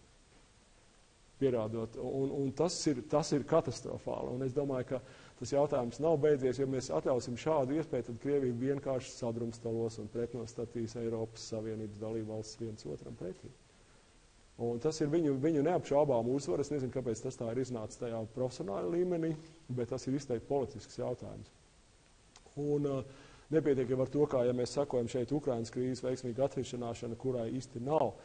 Nu, patās, paldies Dievam, bija diezgan laba ārlietu ministrs kopējs rezultāts, ka mēs Eiropas Savienība neatcēla sankcijas, bet Krievija jau bija mērķis to atcelt, bet tur joprojām intereses ir ļoti dažādas. Un viņas nenāk ne tik daudz, varbūt citreiz pat no Austrum Eiropas valstīm, bet viņas nāk no tādām valstīm kā Luksemburga vai Austrija, kurām ir liels interesi par finanšu sektoru no Krievijas savās zemēs, kas ir vēsturiski veidojies, un kuras bieži vien ir labvēlīgāks slēgtajās sēžu daļās pret Krievijas sankciju izbeigšanu nekā dažas citas valsts, par ko mēs labāk zinām, it kā tā vienkāršāk. Tā kā es domāju, ka Eiropai šīs attiecībās ar Krieviju Ukrainas kontekstā ļoti, ļoti liela izaicinājuma, jo mēs varam, un savukārt, ja mēs novājinām savu kopsadarbību Eiropas Savienībā, gan iekšējā tirgus jautājumos, gan daudzos citos, tad Krievijas šīs plaisas radīs ar vienu lielākas. Un kāpēc viņiem tas ir svarīgi? Kaut vai tāpēc, ka šis Eiroazijas Savienības projekts, kurā viņiem klibo šī situācija, bija 3 muitas savienības valsts, Baltkrievija, Krievija, Kazahija, kura pašlaik šūpojās no šīm te Krievijas sankcijām. Jūs, protams, sakojat, kā Baltkrievi rīkojās, un tā situācija ir neskaidra ar Ukrainu. Lielā mērā soda un karo ar viņu un atņem Krimu, tāpēc, ka viņi izvēlējās Eiropas Savienības ceļu. Un tas ir, jo viņi izvēlēs un Ukrainai izdosies aiziet Eiropas Savienības ceļu, tas nozīmē visām pārējām austrumu partnerības valstīm. Tā ir zīme, ka Eiropa ir stiprāka par Putina projektu Eiroazijas Savienību, kas nozīmē nav viņa interesēs. Līdz ar to viņa, jo sliktāk iet Eiropas Savienībai, jo labāk iet Eiroazijas Savienībai. Mēs esam savienotos traukos. Un es domāju, ka Ukraina ir lielisks katalizators, kā īsti mūsu bijušie bēdu brāļi Padomu Savienībā, kas ir austrumu partnerības valstis, Kaukāza valstis, kā viņas izlems rīkoties. Redzot, Moldova, vai Eiropas Savienība interesējās tikai par savas valsts interesēm un var nodot Ukrainu vai kaut ko citu. Un tad ir ļoti slikts scenārijs, savukārt, ja Eiropā izdodas būt neviegli, bet vienotai, tad Eiroazijas Savienība droši vien Putinam neiznāks ar visām no tām izrietošām sekām. Tas ir tas lielais izaicinājums, kas mums stāv visiem priekšā, un es vienkārši pie iespējas parasti izmantoju cilvēkiem to pateikt savu viedokli. Varbūt, ka man nav kaut kur taisnība, to var apstrīdēt, esmu gatavs argumentēt savu pozīciju, bet katram arī savā jomā, kur jūs strādājat vai mācāties, ir vērts kādām lietām padomāt. Paldies, par iznācu pagari, bet es labprāt uz jautājumiem. Bija jau arī pirmie jautājumi pārtraucot, bet pilnīgi droši. Parasti grūti iesākt. Es nezinu. Jā, lūdzu. Nu, tas speciāli mazliet tā, lai...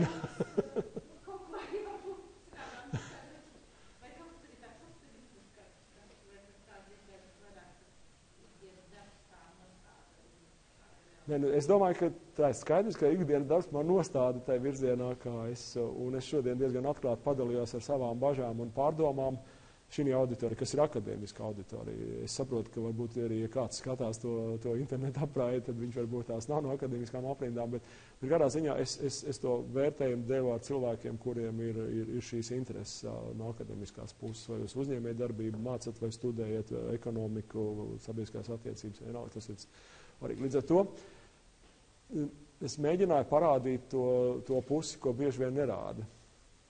Bet kopumā jau tā Eiropas Savienība, es vienkārši viņai vēlu labi tai ziņā, lai norādot uz šiem trūkumiem un potenciāliem riskiem, lai viņa izdotos stiprāk. Bet nav jau tā, ka es domāju, jebkurā gadījumā arī tie Parīzes notikumi patās arī daudz ko cilvēkiem un tiem, kas strādā ar datu aizsardzību, mainīja šo viedokli, jo nebija jau tā, ka drošības dienestiem nebija informācijas par visām šiem riskiem, bet kādā ziņā tur bija problēma, ka šie riski, tā informācijas bija tik daudz, ka viņi nevarēja nemaz normāli apstrādāt un tāpēc nevar atšķitināt. Bet tagad var teikt, ka Briselē, kurā ir ļoti daudz apsargā cilvēku, tā policija, armijas, ne armijas, bet spēcdienas pārstāv ļoti daudz uz ielām. Viņi veic arī Beļģijā, kā jūs ziniet, vairākas operācijas, tur arī 2 bija nošauti. Katrā ziņā tas saliedēja. Un francūžiem, es biju Strasbūrā pagājušajā nedēļas sēdi, kurā es arī tikos ar savu, teiksim, kuras būdams Strasbūrā, kuras paliek pa naktīm, tāds īres dzīvokli, tas saimnieks ir vienkārši francūzs. Viņš bija tādos, kā mēs apmēram atmodas laikās sajūtās. Pēc tās demonstrācijas, kas bija Parīzē, vairāk miljonu cilvēku pēc tiem asiņainiem notikumiem un to vienotību. Tā kā ir arī pozitīvas lietas. Tā kā tas emocionālais pārstāvums Francijā bija ļoti liels. Un viņš arī atbalsojās, protams, Eiropas parlamentā, jo no citām valstīm arī bija līderi, kā jūs ziniet, arī straujami bija. Tā kā ir labās lietas arī, bet es šodien tiešām mazliet gribēju raksturot, ka mēs nedzīvojam tādā bezbēdīgā laimes saliņā un ka mums viss iet labi, bet mums iet labāk kā tad, ja mēs nebūtu Eiropas Savienībā, tad mēs tagad, es nezinu, kur būtu. Drīz komentēt, ka Lietuvas prezidents visādas aktivitātes un iniciatīvas un tāda ļoti spoži visādos jautājumos. Viņi arī izdodās par tikpat spoži kaut ko panākt un realizēt. Ja viņa īpaši spoži bija prezidentūras laikā Lietuvas. Viņa, būdam ļoti pieredzējis politiķi, viņa bija komisāra budžeta 5 gadus, gandrīz 5 gadus, un arī pirms tam bija ļoti ilgu laiku politikā. Viņi, protams, to laiku, kad bija Lietuvas prezidents, izmantoja ar šiem te ļoti, ļoti spēcīgi atcerēties tas austrumu partnerības samits, kur Ukraina faktiski, bet viņi gāja, protams, arī ar savu politisko uzstādījumu, kā man liekas. Tagad viņi varbūt dzird mazāk, bet, ja mēs tā pavērojam, vai tāpēc Lietuva vairāk cieši dēļ prezidentes ļoti visumā tādas aktīvākas pozīcijas pret Krieviju, vai lietuvieši cieši vairāk nekā Latvija? Domāju, ka nē, bizness. Domāju, ka nē.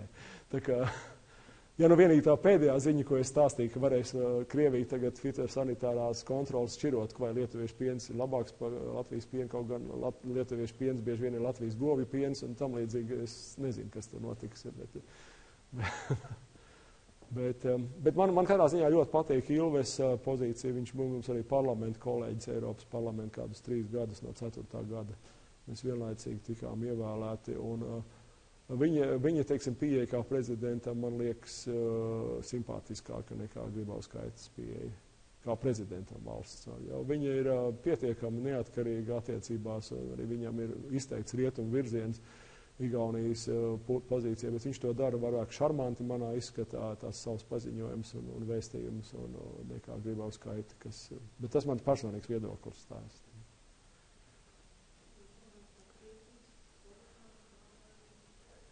Jā, tas arī tika gan Reirs saņēma šo jautājumu kā ekonomiskās un finanšu padomas priekšsēdētājs. Viņš 6 mēnešus būs Ekofina priekšsēdētājs.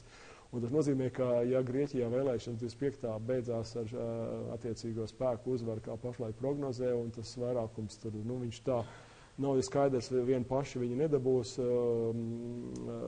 Cipras nedabūs visu to parlamenta pusi vairākumu, viņam būs kādi partneri, jautājums, kas ir šie partneri, tas tā īsti vēl skaidrs nav. Bet no Reira rīcības arī zināmā mērā būs daudz kas atkarīgs, kā viņš rīkosies, ja tas vēlēšanas Grieķijā būs negatīvas. Tā īstā problēma, ko tie paziņojumi bija, ka Vācija teica, ka lūk, Grieķija var aiziet no Eirozonas. Viņi negrib aiziet no Eirozonas. 75% Grieķi ir par sabiedriskā doma palikšanu Eirozonu. Ja atceraties, kad Grieķijas krīze sākās, tā laika valdības premjeras teica, mēs rīkosim referendumu par palikšanu Eirozonā. Un tad pierunāja to referendumu nedarīt, jo rezultāts būtu skaidrs. Ar lielu pārsvaru Grieķi gribētu palikt Eirozonā, bet viņi negrib maksāt. Un nav noteikumu, kādā veidā jūs var izslēgt no Eirozonas. Un pat nav noteikumu, kā jūs brīvprātīgi varat iziet. Bet tur brīvprātīgi neviens negrib iziet. Bet es domāju, parasti jau politikā liekas, ka būs traki, vēlēšanas beigsies, tur būs tik ekstrēma situācija. Bet es domāju, ka arī tā Cipras partija Šira, vai kā viņiem tur ir, es nekad neatceros, es tās pirmās burtas atceros, bet arī viņi jau pēdējā laikā ir viņu pārstāvi, kas nepiedalās vēlēšanu kampaņā, ir teikuši, ka mēs vedīsim sarunas ar to, kā mums to parādu pārstruktūrēt un tam līdzīgi. Un arī šī ziņa no Eiropas centrālās bankas par to, ka līdz 1/3 no valsts parāda Eiropas centrālā banka var uzpirkt Grieķijas vērtspapīrus, piemēram. Tā ir ziņa viņa. Līdz ar to man parasti šķiet, ka tomēr, kad tāda krīze iestājas, tad politika kaut kā atrod kompromisu. Tā kā Grieķi, man liekas, nekur nepaliks ārpus Eirozonas. Bet, viņiem katrā ziņā, ja Latvija izkūlās ar šo te ļoti riskanto soli, nemainot kursu eiro pret latu 2008. Gada beigās, kad, protams, bija valūtas fonda, Eiropas starptautiskā valūtas fonda ieteikums devalvēt latu, tad mēs nebūtu tagad eiro, protams, un arī igauņi nebūtu un lietuvieši nebūtu eiro, neviens nebūtu eiro, ja mēs to būtu izdarījuši. Bet mēs kaut kā izgājām cauri šim, atjaunojām izaugsmi, tātad noturot šo eiro kursu, un mēs palikām tādā, mums radās iespēja iestāties Eirozonā. Grieķijā tā motivācija cita, mums bija 2011. gadā, ja 12. mēs bijām ar Finanšu krīzes komiteju Grieķijā, tur tikšanās gan ar darba devēju asociācijām, gan ar darba ņēmēju, tur vienos vārtos, tur ir cita domāšana nekā sektoram, nekā pie mums tomēr. Visu cieņu latviešu sabiedrībai un uzņēmējiem, man jāsaka. Tā kā viņi neizkulsies tik vienkārši palikdam Eirozonā uz izaugsmi. Ilgas gadus.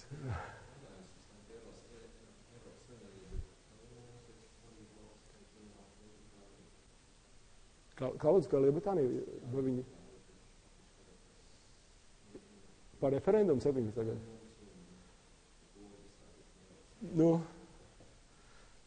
Es arī tur domāju, ka viss būs kārtībā, un Lielbritānija paliks Eirozonā.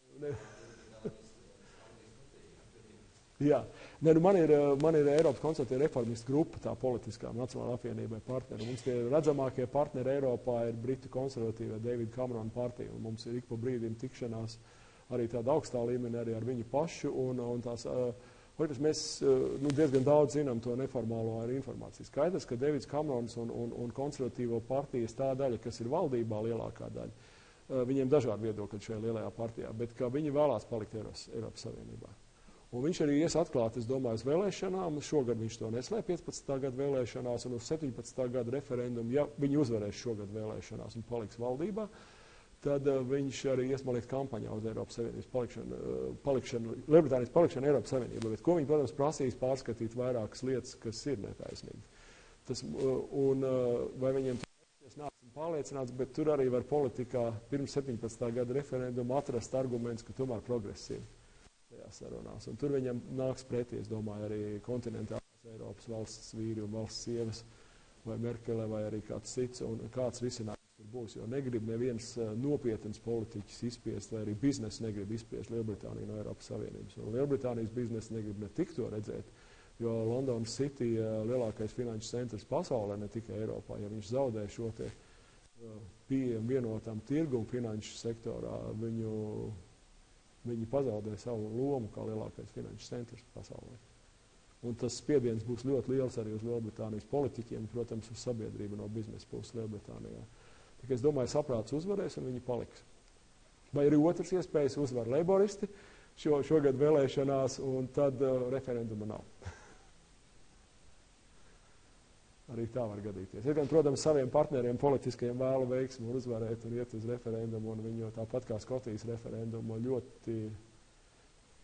arī tas ir tāds. Es saprotu, ka Latvijā varētu būt domas dalīties un mūs pielīdzināt, kā mums gāja pašiem ar Padomju Savienības nokratīšanu un Krievijas Padomju Savienības okupācijas laiku, bet tas arī bija interesants moments, kad tomēr izdevās Skotijas lielāko daļu vēlētāju nobalsot par tādu ģeopolitiskāku skatu, kur labāk.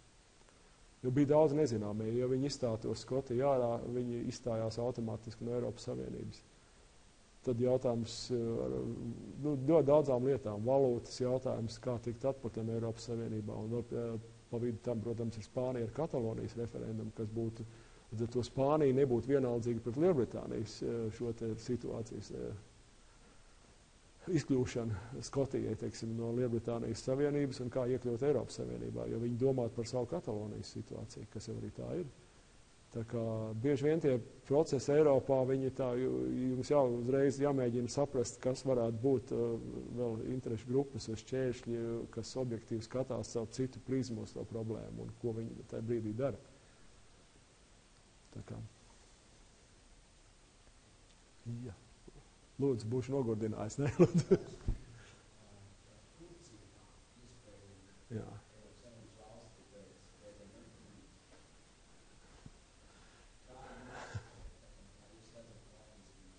Es domāju, ka būs visumā vāja attīstība, jo, teiksim, šeit ir atkal, es varu minēt savas politiskās grupas,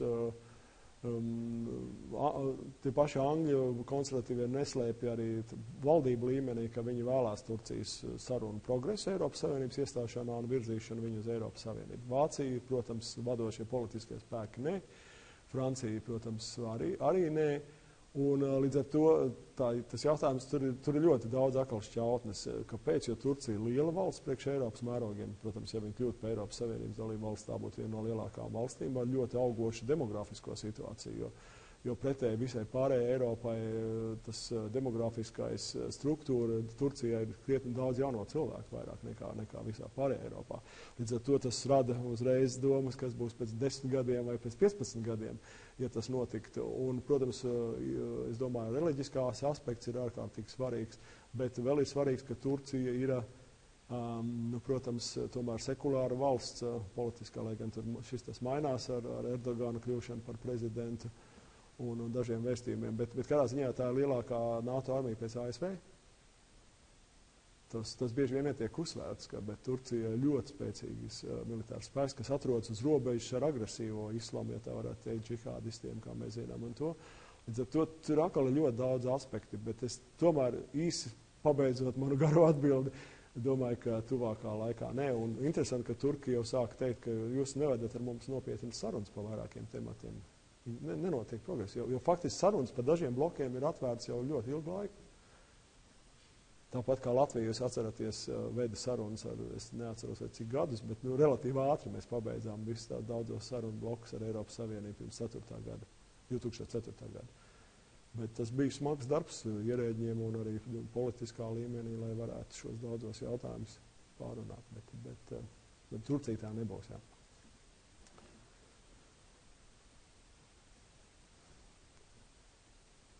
Viss laikam būšu nogurdinājis, ja? Vēl, lūdzu.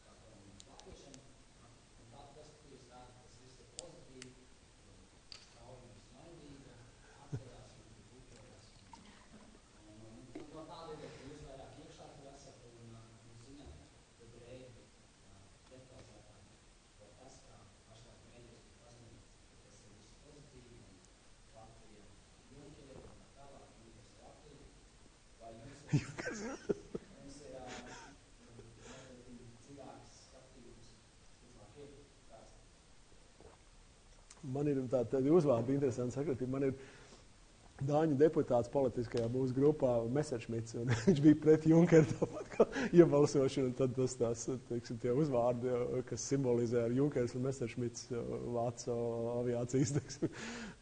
Tas tādi interesants atkāps. Tas, kā jūs teicāt, skaidrs, ka nevar teikt, ka Junkers darīja nepareizi to plānu radot, bet viņš radīja, protams, manā skatījumā politisku, viņš ļoti liels politiķis, ļoti pieredzējis politiķis. Viņš atrada atbalsta punktus dalību valstu vadītāji, īpaši Renzi personā, man liekas, Itāļu premjera, kas ir arī ļoti aktīva personība īstenībā. Un arī Francijas vēl vairāk viņš atrada risinājumu, kādā veidā iedot naudu, lai kaut kas kustās. Kaut gan tas tāds bišķi pēc burbuļu izskatās, bet piesaistīt privāto naudu, iedot publiskās naudas garantijas un kaut ko ar tiem projektiem izkustināt. Es nedomāju, ka viņš ļoti domāja par šo te solidaritāti un izlīdzināšanas, dzīves līmeņu izlīdzināšanu perifērijā Eiropas Savienības un centrā. Viņš gāja ar to loku cilvēku, kuriem viņš bija vienojies, ka to projektu vajadzētu virzīt, un to viņš arī dara tagad. Un tie ir ietekmīgi. Viņš katrā ziņā tur balss skaits padomē un arī parlamentā pilnīgi pietiek no šo valsts pārstāvjiem, lai atbalstītu Junkera plānu. Līdz ar to Latvijas prezidentūra nemaz pat gribēdām man liekas, nevarētu to plānu noraut, pat ja viņi to gribētu. To, es domāju, arī mēs saprotam visi. Bet, un to varbūt arī nevajag darīt nemaz. Ja? Nav jau slikti, kad arī kāds cits Eiropas Savienībā, teiksim, izaug, bet te pašā laikā mūsu mērķis tomēr ir izlīdzināt, lai mūsu jaunie cilvēki nebrauktu tomēr tik daudz projām, un tas dzīves līmenis pakāpeniski izlīdzinātos Eiropas Savienībā, cik tas iespējams, un infrastruktūra un enerģetikas drošība mums kļūtu lielāka un labāka, un cilvēki vēlams strādāt un dzīvot tepatās. Ja? Un tas, diemžēl, izskatās tas ir tāds plāns. Līdz ar to tas, ko Latvijas prezidentūrai vajadzētu darīt, jā, kopumā būt pozitīvai pret šo plānu, bet atrast domu biedrus, kas varētu viņā izdarīt zināmas precizējumus, lai tas neizskatās, tā, mazliet vienos vārtos visu to 3 gadu, tās investīcijas neaizies tur vienos. Tas nav viegli, bet gribu, manuprāt, to varētu parādīt un varētu teikt, ka mēs viņu pilnveidosim. Un mēs parlamentā mēģinam to pašu darīt, jo tos visus grozījumus dokumentos līdz jūnijam pieņems gan parlamentā, gan padomē. Mums jānonāk pie vienotas teksta. Bet parlamentā jau arī mums tas spēks ir tāds, kāds ir.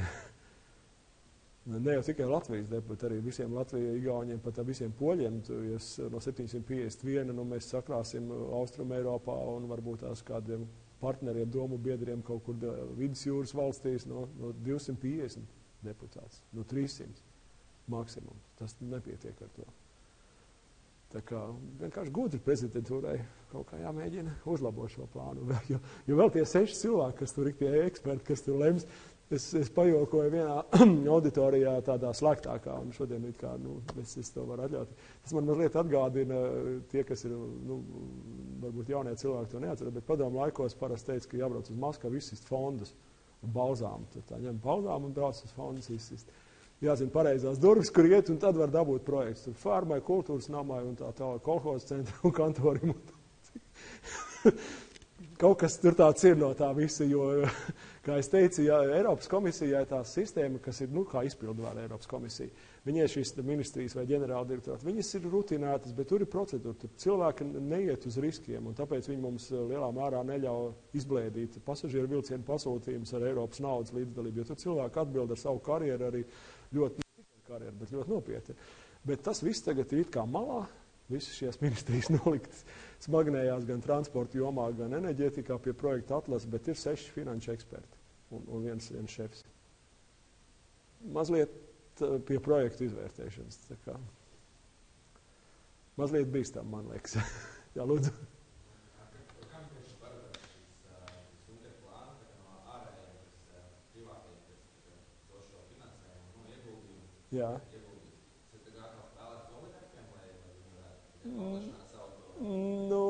Mūsu oligarhi ir sīki, man jāsaka, šiem te mērķiem viņi nevar to izdarīt. Es jums, paskatieties, šitie Latvijas projekti ir 57. Tur ir, tas ir Latvijas projekti, ir relatīvi mazi pret Eiropas, Rietuma Eiropas, teiksim, projektu apjomiem. Un skaidrs, ka tie investori nav domāti tik daudz oligarhi, varbūt, ka kāds tur kaut kur mazākos projektos kādā dalību valstī arī mēģinās ielīst, bet es domāju, ka to gan uzraudzīs tādā veidā, ja tur kaut kāds aizdomīgs, ka, teiksim, publiskās garantijas tiek iedotas kādam vairāk, tikai tāpēc, ka tas privātais ir kaut kāds īpašs. Tik vienkārši tas nav, bet skaidrs, ka tā nauda, kas ir pensiju fonda apdrošināšana, banku, investīciju banku pār, viņiem jau nav kur likt to naudu. Tā arī ir taisnība, jo viņi pērk pat Vācijas valsts vērtspapīrus, kas ir ar negatīvu zīmi, tikai tāpēc, ka viņi droši zina, ka Vācijas vērtspapīros ieguldīties nepazaudēs. Un peļņu nesošos projektu nav Eiropā īsti. Un tāpēc tur ir diezgan daudz naudas, kas gaida, kur izvietoties, un daudz nopietnāks nekā oligarhu naudas. Un tās ir publiski, teiksim, tie paši pensiju fondi jau ir pārvalda institūti, kas pārvalda pensiju uzkrājumus lielos apmēros, un viņiem nav īstenībā labu izvietojumu. Tur ir racionāli jēga tam visam. Bet tajā visā skēmā tur ir riski, kas pa ko lems un kā tas viss aizies. Un, tā kā, kā vienmēr, nevar tā pateikt, šis ir galīgi melns vai šis ir galīgi balts, bet vienmēr vajag, kamēr ir laiks, var censties izdarīt to, kas varētu būt riskants vai bīstams, to varbūt mēģināt uzlabot, kamēr ir iespēja. Tā, laikam? Jā, lūdzu.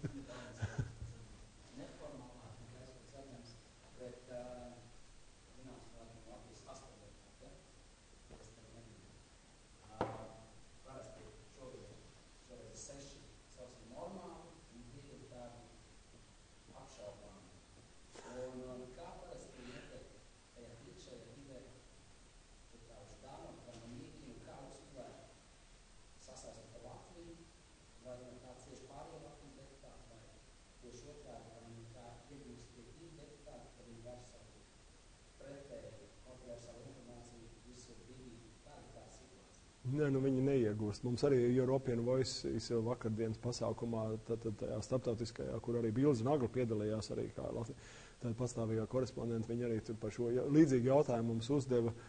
Un es arī teicu, ka faktiski sadarbība notiek ļoti labā līmenī ar 5 deputātiem, pieskaitot pastu sevi un 4 vienotības pārstāvjus. Tur tiešām mums ir komiteju, katrs uz savu bloku. Krišjāns, teiksim, Kariņš ir uz ITRS komitejā koordinators, es esmu transporta, kas nozīmē tādu runas vīru pozīciju savā frakcijā. Un Arts Pabriks ir iekļāvies starptautiskā tirzniecībā un Libe un Sandra Kalnieta ārlietas un arī lauksaimniecība palikusi. Tagad tur mēs tiešām visu laiku tādā uzturā. Ar Griguli mazliet savādāk, viņa arī it kā ir no tā, bet tā viņa izvēle ar to, jūs ziniet, to 2 dienu skandālu, kad viņa Eiropas līmenī, ka viņa izjauca šo ekstrēmo grupu, bet viņi jau atjaunoja to grupu pēc 2 dienām. Viņi dabūja poļu deputātu vienu pavisam radikālu un aizvietoja iztrūkstošo dalību valstu. Un Griguli tagad ir neatkarīgā deputāta, no kā nekas nav atkarīgs par viņu. Jo tā atkal ir dzīve, ja mēs zinām, arī Saimā neatkarīgiem deputātiem neiet labi. Viņiem nav tā karjera parasti tā ļoti veiksmīga, bet tajā 751 cilvēku gadījumā jums ir pavisam slikti. Jo jums ir reizē diezgan labi organizētie, ja jūs esat pilnīgi viens, tad jūs neko nevarat īstenībā ietekmēt. Bet neatkarīgie, kas nav spējīgi izveidot frakcijas, ir lielā Le Penas partija, kas uzvarēja Francijas Eiropas parlamentu vēlēšanā, bet viņi uzskatu dēļ visus šos, manuprāt, viņi 26 vai cik, viņi ir kopīgi, bet viņi ir tāpat kā Griguli pēdējā rindā sēž. Bet viņi taisa savu politiku Francijai, un tas ir ietekmīgs spēks caur Eiropas parlamentu, viņi izmanto pat nebūdami grupā. Bet ikdiena ir tāda, jums ir, ja jūs esat pie politiskām grupām nepieskaitīts deputāts, tas žargons non-attached, angliski, tad jums ir tikai palīga iespējas nofinansēt tāpat kā katram deputātam, bet jums nav darbinieki, tas ir tādi staps ierēģi, kas ir ļoti daudz ko nozīmē. Ja viņi strādā ar deputātu, ar komitejām un daudz ko citur, kas jums ikdienā ļauj citu profesionālo līmeni dabūt, un tur ir vesels formāts. Un otrkārt, jums ir daudz mazāk naudas dažādiem projektiem, kurus, starp citu, piemēram, Štanuka izmanto gadiem ilgi zaļo grupas finanšu resursus, jo viņi nemet ārā no zaļo grupas. Lai arī pat Krimas notikumiem daudz ir neapmierināti, un zaļo grupas frakcijas vadītāji vācieti neielaida Krievijā septembrī. Neskatoties uz to, zaļo grupas līderi neliek jautājumu par Ždanukas izslēgšanu no grupas. Un tur ir tāda saspēle. Un Ždanokā, protams, es domāju, par šiem gadiem man ir labs kolēģis, Vācu zaļais transporta komitejas vadītājs Mihāls Krāmers, kurš daudzreiz ir bijis Latvijā. Viņam nav ilūzija par Ždanoku, teiksim. Viņš zina, ka viņš viņiem pilnīgi nepiekrīt visos šajos ārpolitiskos jautājumos, bet viņš arī nevirz to jautājumu par viņas izslēgšanu, jo tas nav... Bet līdz ar to es domāju, ka Ždanokas aktivitātēm visiem ir skaidrs, un arī pēdējos viņas pasākums, ko viņi veido ar Krievu politiķu vai sabiedrības pārstāvi, kas dzīvo Eiropā, ne tikai Baltijas valstīs, bet arī citur, viņi ir ļoti maz apmeklēti. Un īstenībā bez Krievijas mēdījiem un šad kādu Latvijas mēdīju krievvalodīgo neviena tur nav tajās pasākumos. Un tas nav nekur. Un Mamīkins ir vēl viens, Mamīkins ir nokļuvis ļoti būtiskā grupā sociāldemokrātu, kas ir iespaidīgi. Jā. Tā ir otra lielākā, un arī Martins Šulcs, parlamenta prezidents, ir no šīs grupas. Mamīkins, nevar teikt, ka viņš nesadarbojās, viņš tā nāk uz dažiem jautājumiem arī ar mums pārējiem, bet, protams, viņš diezgan publiskā telpā, viņš runā savu. Viņš mēģināja dabūt oficiālu dokumentu, kas ir viņa paskaidrojums par balsojumu, kā runa Krievu valodā nodot sekretariātam. Tad tas izplatās internetu vidē no Eiropas parlamenta mājaslapas, viņam noraidīja. Viņš bija ļoti sašuts. Bet tas bija apzināts precedents mēģināt kaut vai, relatīvi nesvarīgu lietu, ja, bet dabūt Krievu valodā iekšā. Un ja tas izietu, tad pēc tam būtu, nākošais solis un tā. Tā kā, viņš spēlē savu politiku, tāpat kā Saskaņa spēlē savu politiku arī šeit Latvijā, un tas ir tas, ko mēs nepiekrītu. Nepiekrīt man vienotības kolēģi un tā kā. Tā, bet nav tā, ka mēs tur katru otro dienu tur sēžam bariņā un dzeram kafiju. Tā nav. Mēs tā ik pa brīdim tikai satiekamies vēl lidmašīnā, jo tā dzīve, jo tur ir tāda reizē jūs esat lielā mutulī un tais komitejas sēdēs un politisko grupu, bet viņa brīžiem ir diezgan vientuļa, jo tā darba nedēļas vidus jau paliek, pamatā paiet vienam pašam. Jā. Un arī tiem, kam mazāk bērni ģimenēs, tur nekas priecīgs nav. Jā, tur tā. Tāpēc bieži vien tikko ir iespējas tā mēģina braukt apakaļ.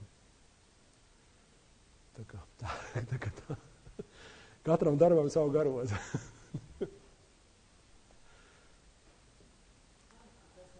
Jā, labi, paldies. Paldies. Paldies. Jā, paldies.